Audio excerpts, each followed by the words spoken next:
Hey everybody, this is Christian Piatt, and it is time for...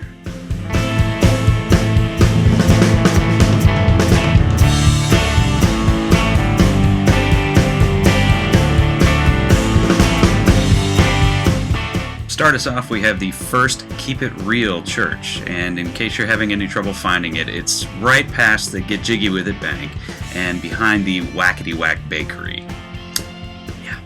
Next, from First Assembly of God, we have a deliciously carnivorous sign. It says, "Unless you eat the flesh of the Son of Man, you have no life in you." Excuse me for a minute while I throw up in my mouth. Folks, there's this thing called the Protestant Reformation. You might want to look into it. Oh, and the Roman Catholic Church called, and they'd like their transubstantiation theology back. Victory Fellowship has a suggestive sign this week. It says, "When you are in Him and He is in you, great things happen." Always a pretty good idea to say your sign out loud before posting it for the world to read. Just saying. And despite the sexual undertones of this sign, I am going to go out on a limb and bet that they are not an open and affirming church. Just an educated guess. Next, from Grace Christian Church, we have, "Grace is the ability not to panic."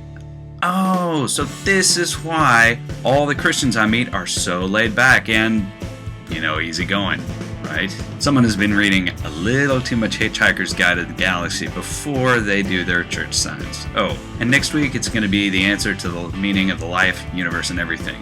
I'll give you a hint. It's 42. Church in the Valley offers us a little bit of advice on the way to the polls. Their sign reads, "Vote for the Mormon, not the Muslim. The capitalist, not the communist." I'm going to go out on another limb here and guess that this is the very first time that the words "vote for the Mormon" have ever appeared on this church's sign. But hey, you got to give them credit.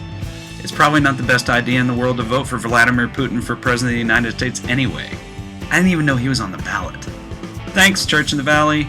From Pilgrim Lutheran Church and School, we have, "God is like Allstate. You're in good hands with Him." Turns out the sign guy's nephew just opened an insurance company down the street, right next to the First Keep It Real Bank. He's trying to throw a little extra business his way. Oh, and the first person to invent a spell check system for church signs is going to be rolling in it. I mean, probably even more than the Allstate guy. Next, we have a note on the door of a church written in 3 languages, no less. It says, "You are in a church. You are not allowed to behave indecently." Yeah, like sexually accosting altar boys or emotionally scarring people for life by telling them they're going to hell when they're at the ripe old age of 5 years old. Things like that. And apparently, only those who read German, French, and English have to behave decently. All you fans of Sanskrit and Biblical Greek, knock yourselves out. Well, that is it for this week. I am Christian Piatt. Join me next time for more church sign epic fails.